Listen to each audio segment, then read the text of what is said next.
नमस्कार साथियों, स्वागत आप सभी का एक बार फिर से। और हम पढ़ रहे थे आर्टिकल्स और आर्टिकल में डेफिनेट आर्टिकल द की बात कर रहे थे। आज हम बहुत ही विशेष चर्चा करने वाले। देखिए, प्रॉपर नाउन के साथ आर्टिकल नहीं लगता, फिर भी हम लगाएंगे जैसे तैसे करके। किस तरह से लगता है ये बात आप आज देखेंगे, इसलिए वीडियो को पूरा अंत तक देखें, शेयर करें, सब्सक्राइब करें। आप लोगों का सहयोग लाजवाब रहा, विशेष करके जो स्टूडेंट हमसे जुड़े हुए हैं। हमारी एक रिक्वेस्ट पे उन्होंने बहुत सारे जो है वो वीडियोस को शेयर किया, और अब भी वर्तमान में वो जो है इम्प्रूवमेंट जारी है। तो lots of thanks to you people, धन्यवाद आप सभी का। और वर्तमान में जो हमसे नए जुड़े हैं उनका भी स्वागत है, और उम्मीद है कि जल्द ही आप बहुत ही अच्छी पोस्ट पर नौकरी लगोगे। तो हम शुरू कर रहे हैं आज का टॉपिक, तो जिसमें हमने द प्लस प्रॉपर नाउन की बात करनी है। The plus proper noun. Proper noun आपको पता है, किसी का भी नाम जो होता है ना, जो भी नाम होता है, राम, रमेश, रिया, है ना, रंजना, कुछ भी, ठीक है, राम, रमेश और रिया, इस तरह के वर्ड जो है इन्हें प्रॉपर नाउन कहते हैं। तो ये प्रॉपर नाउन जो होते हैं, किसी का नाम होता है, कैपिटल लेटर से शुरू होते हैं, 8वीं वाले पासबुक में ऐसी बातें लिखी हुई है, तो आप उनको समझिए। सामान्यतः पहली कहानी यही है कि किसी भी प्रॉपर नाउन के साथ जो है हम आर्टिकल नहीं लगाएंगे। जैसे हम ये नहीं बोलेंगे आई कोल्ड द रमेश। इस तरह से सामान्यतः ऐसे सेंटेंसेस को हम जो है इनकरेक्ट सेंटेंस मानते हैं। कोई काम का सेंटेंस नहीं होता, काम का तो होता है, लेकिन द आर्टिकल लगने से ये कोई काम का नहीं रहता, है ना। ठीक है, उसके बाद में हम किसी भी प्रकार से ऐसे भी नहीं कहेंगे कि the Ramesh, the Ram is a good person, is a good person. ठीक है, इस ये वाक्य भी अपने आप में गलत है। और अगर आपको कॉमन एरर में इस तरह के प्रश्न नहीं पूछे जाएंगे, फिर भी पूछ लिया जाए, तो गलती यहां पर है। ठीक है, तो गलती हम यहां पर मानेंगे, ये वाले द आर्टिकल की। तो ऐसी परिस्थितियां नहीं बनती। हम अगर लगाना है हमें, तो कुछ एक एडजेक्टिव, ठीक है, कुछ एक एडजेक्टिव, यानी द के बाद में एडजेक्टिव लगाना पड़ेगा हमें। द के बाद में एडजेक्टिव और फिर नाउन, यानी तीसरे नंबर पे प्रॉपर नाउन किसी का नाम आना चाहिए। ठीक है, जैसे हम ये बोल सकते हैं the great, the great Mahatma Gandhi, इस तरह से बोलते हैं। ठीक है, इसको दो तरीके से, अब ये सही सेंटेंस है, द ग्रेट महात्मा गांधी, इसको ऐसे भी लिख सकते हैं। ठीक है, महात्मा गांधी,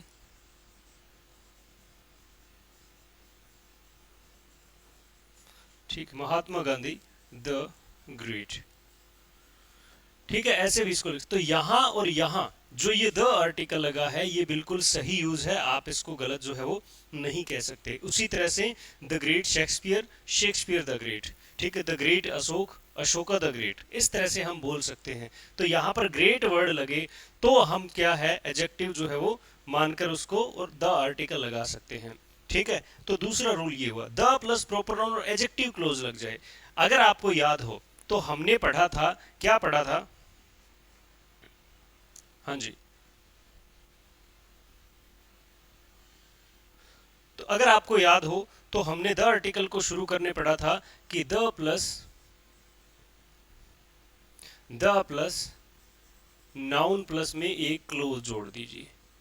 ठीक है, तो हम अगर बात करें, ठीक है, हम अगर इस नाउन की बात करें, ये नाउन कोई प्रॉपर नाउन हो, ये नाउन कोई प्रॉपर नाउन होना चाहिए। इस रूल में हमने देखा था कि the book I gave you, the book I gave you, किताब जो तुमने मुझे दी थी, ये क्लोज होगी। इस तरह से हमने देखा था। तो यहां पर किताब एक कॉमन नाउन है। ठीक है, प्रॉपर नाउन की चल रही है, तो इस तरह से सेंटेंस बनेगा कि mister Sharma, mister Sharma, mister Sharma is a good person, good person, mister Sharma is a good person. अगर आपको यहां आर्टिकल लगाने की बात करें तो इसमें कोई आर्टिकल नहीं लगेगा, क्योंकि मिस्टर शर्मा सीधा नाम दिया गया है और आगे कोई क्लोज नहीं है। लेकिन अगर ऐसे करें, ठीक है, space mister Sharma who is a teacher, who is A who is a teacher,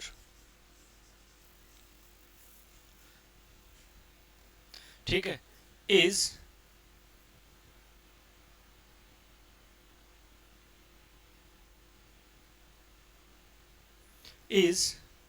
अरे भैया, is a good person, is a good person, ये सही है। अब हमने क्या किया है, मिस्टर शर्मा के साथ, ये एक प्रॉपर नाउन कह सकते हैं इसको, इसके साथ हमने द आर्टिकल का प्रयोग, द मिस्टर शर्मा क्यों किया, क्योंकि यहां पर हु इज ए टीचर, जो एक अध्यापक है। हम जब से हमने लिटिल फ्यू वगैरह पढ़ा था, तब से ये जो से हिंदी बनाना, यानी आदमी, कौन सा आदमी, जो बाहर खड़ा है, आदमी जिसने मुझे कॉल किया, आदमी जिसने मुझे, ये जो जिसने लगाने का मतलब है द आर्टिकल लगा देना, जो जिसने का मतलब क्या हो जाता है, द आर्टिकल को लगा देना। तो प्रॉपर नाउन के साथ आर्टिकल नहीं लगता, अगर ग्रेट जैसा एडजेक्टिव लग जाता है तो हम इसको लगा सकते हैं, है ना। तीसरा यूज है कि हमें क्लोज लगानी पड़ेगी, हु इज करके कोई भी क्लोज लगा दो, ठीक है। हाँ, इसको हमने एक शॉर्ट में बताया था, शॉर्ट वीडियो के अंदर बताया था कि हु इज को अंडरस्टूड कर दो, मिस्टर शर्मा अ टीचर, ये नाउन लगा दिया, मिस्टर शर्मा अ टीचर, ठीक है। इसको इसके सेंस में, ये अपोजिशन के सेंस में ये बन जाता है और यहाँ पे दा लग जाता है, ठीक है। मिस्टर शर्मा जो अध्यापक है, तो who is reduced relative close जो है वो हम बात कर चुके हैं। अब यहाँ पर दो बातें आती है, जो ये 4 नंबर रूल है, इसमें प्रॉपर नाउन के साथ क्या लगा है, द आर्टिकल लगा है, और कॉमन नाउन की तरह हमने पीछे देखा ए आर्टिकल में कि अ शेक्सपियर,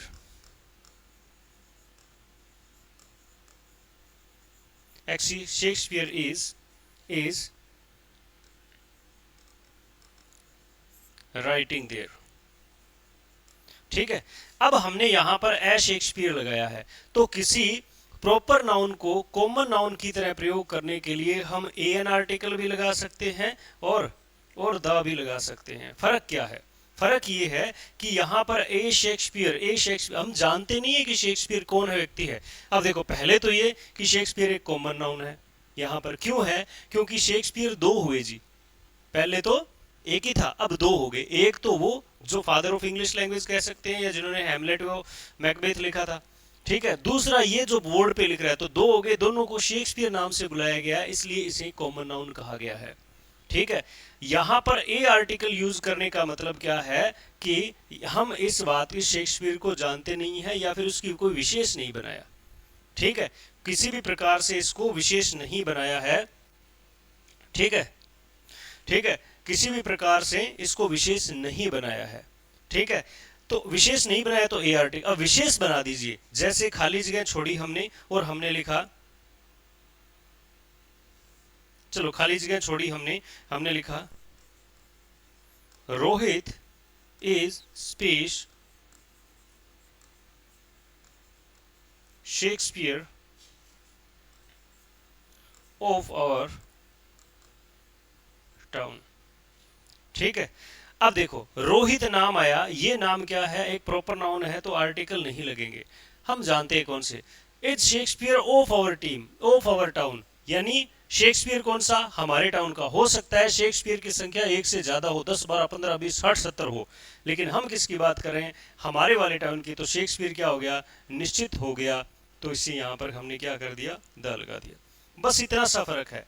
ए शेक्सपियर और द शेक्सपियर में ये इतना सा फर्क है कि द शेक्सपियर लगाने के पहले हमें क्या करना पड़ेगा, कि बाद में क्या करना पड़ेगा, कोई फ्रेज या क्लोज लगा के इसको फिक्स बनाना पड़ेगा, डिफाइन करना पड़ेगा, डेफिनेट बनाना पड़ेगा। और लिख सकते हैं हम यहाँ पर, हम और भी चीजें कई इसमें कर सकते हैं, ठीक है। जैसे हम ये भी कर सकते हैं क्या, कि खाली जगह छोड़े और हमने लिखा, या फिर कोई शेक्सपियर को छोड़िए कि Raman is the Virat of our team, ठीक है। तो यहां पर दा लगाने का मतलब है ऑफ आवर टीम वर्ड आ चुका है, ये फ्रेज आ चुकी है, Raman is the Virat of our team. Raman, अब देखो विराट कितने हो गए, 2 हो गए, एक तो अनुष्का का हस्बैंड आ गया, ठीक है, और एक आ गया ये रमन, ठीक है, दोनों क्या आ गए, दोनों क्या दो हो गए, और दो को विराट नाम से पुकारा जा रहा है इसलिए कॉमन नाउन हो गए। तो जब किसी भी प्रॉपर नाउन को कॉमन नाउन बनाया जाए तो इस तरह से स्पेसिफाई करना पड़ेगा और हमें क्या मिल जाएगा, द आर्टिकल का प्रयोग करने को मिल जाएगा। ठीक है, ये हुई बात। अब ये पूरा आप जो है इसका स्क्रीनशॉट ले सकते हो, आप इसको अच्छी तरह से याद कर सकते हो और बढ़िया सा जो है वो अपने शॉर्ट नोट्स में ऐड कर सकते हो। ये क्लियर हुआ।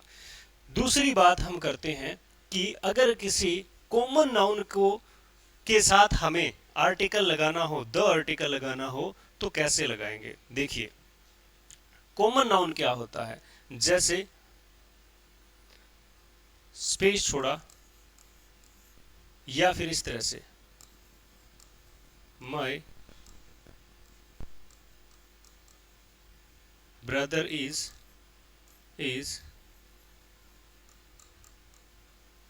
Waiting for me. ये ब्रदर यहां पर क्या है, क्या है, एक कॉमन नाउन है, भाई कई हो सकते हैं। ठीक है, माई ब्रदर, हमें यहां पर कोई आर्टिकल नहीं लगाना, उसके दो रीजन है। My brother is waiting for me, यहां पर ब्रदर कॉमन नाउन है और कॉमन की तरह ट्रीट हो रहा है। ठीक है, दूसरी बात, मेरे ब्रदर दो तीन हो सकते हैं। ठीक है, तो यहां पर कॉमन को कॉमन किसी भी कॉमन नाउन के साथ आर्टिकल नहीं लगाते हैं वैसे हम। ठीक है, उसको डिफाइन कर किए बगैर। अगर हमें यहां पर आर्टिकल लगाना है, ठीक है, तो ऐसे करना पड़ेगा, इस ब्रदर वर्ड को विशेष बनाना पड़ेगा। इसके लिए कोई एडजेक्टिव क्लोज या फ्रेज लगानी पड़ेगी, जैसे the brother in him is very kind, is very kind. मान लीजिए ये कोई इंसान है, ठीक है, अब ठीक है, अब यहां पर ब्रदर की जगह अगर फ्रेंड की बात करें तो फ्रेंड ज्यादा सही रहेगा। ठीक है, फ्रेंड फ्रेंड की बात करें तो फ्रेंड बहुत सारे हैं, इसका मतलब ये कॉमन है। लेकिन यहां पर फ्रेंड इन हिम यानी दोस्त जो उसमें है, ठीक है, वो दोस्त तो है एज ए कॉमन, लेकिन उसमें जो दोस्ती का भाव है या दोस्ती के प्रति रिस्पेक्ट है वो वेरी काइंड है। यानी यहां पर फ्रेंड वर्ड से द फीलिंग ऑफ फ्रेंडशिप है ना, यहां पर दोस्त वर्ड जो लिखा है, इस दोस्त वर्ड के माध्यम से हमें दोस्ती की फीलिंग को बताया जा रहा है, यानी एब्स्ट्रैक्ट नाउन की तरह प्रयोग किया जा रहा है। अभी देखो दोस्त तो दोस्त ही होता है, दोस्त उसमें है, ये क्या मतलब हुआ। ठीक है, दोस्त की तरह दोस्त की तरह अच्छा फील करने वाला, फील करवाने वाला। ठीक है, अपने कोई अच्छा फ्रेंड होता है, वो कहते हैं ना वो बड़ा अच्छा मित्र है, common noun. He is a good friend, he is my good friend. देखो he is my fast friend कह सकते हो या फिर गुड फ्रेंड कह सकते हो। लिखा वह मेरा अच्छा मित्र है, तो वह फ्रेंड का मतलब फ्रेंड ही है, आदमी ही है, वह मेरा अच्छा मित्र है। अब अगर हम कहें the friend in him very kind, यानी फ्रेंडशिप की जो फीलिंग है या मेरे प्रति उसकी जो फ्रेंडशिप है वो बड़ी काइंड है, वो मेरे लिए। अब उसको यहाँ पर जो है ये फ्रेंड है, इन हिम की बात करें तो ये फ्रेंड एक एब्स्ट्रैक्ट नाउन है, फीलिंग की तरह, फ्रेंडशिप की फीलिंग की तरह ट्रीट कर रहा है ये। तो यहाँ पर क्या हो जाएगा, क्या हो जाएगा, कॉमन नाउन की तरह प्रयोग और द आर्टिकल। उसी तरह से कह सकते हैं the father rose in him. ठीक है, जैसे किसी बच्चे को देखकर कोई व्यक्ति अपने आप में जो है वो रोने लग जाए, ठीक, कि छोटे बच्चे को देखकर, ठीक है, तो आप क्या बोलोगे कि वो हंस रहा था, खेल रहा था, लेकिन जैसे उसने छोटे बच्चे को देखा तो उसमें एक फादर जो है वो क्या हो गया, डेवलप हो गया, रोज हुआ, राइज हुआ और वो रोने लग गया। तो वहां पर क्या राइज हुआ, the feeling of a father. तो यहां पर friend, father, mother, brother, sister, ये सारे क्या है, एब्स्ट्रैक्ट नाउन की तरह जब प्रयोग करेंगे तो द लगा देंगे। वैसे भी फ्रेंड जब एक आदमी की बात की जाए तो कॉमन नाउन, फ्रेंड जब एक फीलिंग की बात की जाए तो एब्स्ट्रैक्ट नाउन की तरह प्रयोग होता है। तो ये किसका यूज है, कॉमन नाउन का। ठीक है, उसके बाद देखिए, उसके बाद हम बात करें, क्या बात करें कि द प्लस एडजेक्टिव, द के साथ जब एडजेक्टिव आ जाए तो उसमें खास बात होती है। ठीक है, देखिए क्या खास, अगर द प्लस एडजेक्टिव आए तो वो क्या करेगा, होल क्लास को बताएगा। ठीक है, उस पूरी क्लास को बताएगा कि जी हाँ, द एडजेक्टिव यानी द इंटेलिजेंट, इसका मतलब दुनिया के सारे इंटेलिजेंट। द ब्यूटीफुल, इसका मतलब दुनिया के सारे ब्यूटीफुल, है ना, समझ रहे हो। ठीक है। उसके बाद द हैंडसम, इसका मतलब सारे, द रिच, सारे के सारे रिच, द ओल्ड, सारे के सारे बूढ़े, द पुअर, सारे के सारे गरीब, पूरी क्लास को बताएगा। दूसरी बात, यहां पर ऐसे लिख सकते हैं कि the rich are always humble. The rich are always, हमने देखा कि ये हमारी वर्ब है और वर्ब से पहले द रिच लिखा हुआ है। अब रिच क्या होता है, मूल रूप से एक एडजेक्टिव होता है, लेकिन द लगाने से क्या बन गया, ये नाउन की तरह ट्रीट कर। इसका मतलब क्या हो गया, the rich people, the rich people are always humble, the rich people are always humble. अब यहां देखिए सेम है, बस इस पीपल को यहां पर क्या कर दिया गया है, इस सब्जेक्ट में, ये भी सब्जेक्ट है, ये भी सब्जेक्ट है, ठीक है। तो इस सब्जेक्ट में इस पीपल को अंडरस्टूड कर दिया गया है, ठीक है। तो द रिच पीपल को रिच कर दिया, द रिच कर दिया, इसका मतलब सारे के सारे रिच पीपल, सारे के सारे रिच। The rich are always humble, the intelligent are sitting in the class, ठीक है। तो जब कभी द लगे और एडजेक्टिव लगे, ठीक है, और प्लूरल वर्ब आए, इसका स्ट्रक्चर कुछ ऐसा रहता है कि द प्लस में एडजेक्टिव, ठीक है, प्लस में प्लूरल वर्ब, प्लूरल वर्ब। तो ये एक ऐसा सेंटेंस बनता है जो इस एडजेक्टिव की होल क्लास को बताए, ठीक है। ऐसे नहीं होगा द रिच, द रिच ही नहीं द रिच, ऐसे कभी नहीं होगा क्या कि द रिच इज कमिंग। अरे भैया लिखा जा रहे, द रिच इज कमिंग, ये गलत सेंटेंस है कि कोई अमीर आदमी आ रहा है। यहां पर आप ऐसे करोगे, a rich man is coming, a rich man is coming, ये सही है। आर्टिकल ए लगेगा, रिच एडजेक्टिव, मैन नाउन लगेगा। किन्हीं परिस्थितियों में आप मैन को अगर छोड़ दो, the rich is coming, the rich is coming, ये तो गलत, ए रिच इज कमिंग। कोई आप देख रहे हो अमीर आदमी आ रहा है, ए रिच, एक अमीर आ रहा है भाई, अमीर, तो इसमें मैन को भी अंडरस्टूड कर सकते हैं, ए रिच इज कमिंग। ए आएगा तो सिंगुलर, द आएगा तो प्लूरल, द आएगा तो प्लूरल। तो इसका द रिच का प्रयोग यानी द प्लस एडजेक्टिव का प्रयोग हम सब्जेक्ट के रूप में करेंगे, लेकिन करेंगे प्लूरल वर्ब के साथ। हम इसको ऐसे भी नहीं कर सकते, ही इज द रिच, ठीक है, उसको ऐसे भी नहीं कर सकते, ही इज ए रिच। उसे ऐसे भी कर सकते हैं नहीं, आप बताइए, ही इज रिच। ये तीन सेंटेंसेस है, इन तीन सेंटेंसेस में आप बताइए जरा कौन सा सही है। मैं बताऊंगा आपको, आप विचार करिए, वीडियो को स्टॉप करिए एक बार, फिर उसको सोचिए कौन सा सही है। तो पहला तो हो गया गलत, दूसरा हो गया सही, तीसरा हो गया गलत। ये गलत सेंटेंस है, ये गलत सेंटेंस है। क्यों कि सेंटेंस है, क्योंकि द प्लस एडजेक्टिव कभी भी वाक्य में कॉम्प्लीमेंट नहीं बन सकता। ग्रेड सेकंड वाले इस बात को बहुत अच्छी तरह से समझ सकेंगे। द प्लस एडजेक्टिव कभी कॉम्प्लीमेंट नहीं बन सकता। He is a rich, he is a rich अगर ए लगा दिया तो नाउन लगाना पड़ेगा, यहां पर मैन इसलिए गलत है, ठीक है। ही इज रिच ये बिल्कुल सही वाक्य है कि जब एडजेक्टिव आएगा तो बिना आर्टिकल के आएगा, ठीक है। तो ये सारी बातें हैं, ठीक है। हमने आज किसी भी प्रॉपर नाउन, कॉमन नाउन और एडजेक्टिव के साथ द आर्टिकल का प्रयोग देखा, काफी शानदार है। घूम घूम के बातें तो वही पहले रूल वाली आ रही है, बट अच्छा है, ठीक है। पढ़िए, मस्त रहिए, सफलता हासिल कीजिए, सहयोग करिए, अपने मन को बड़ा ही शांत रखेंगे। कठिन परिश्रम करना है, कठिन समय चल रहा है और हम जो है आगे जरूर सफलता को हासिल करने वाले हैं। धन्यवाद।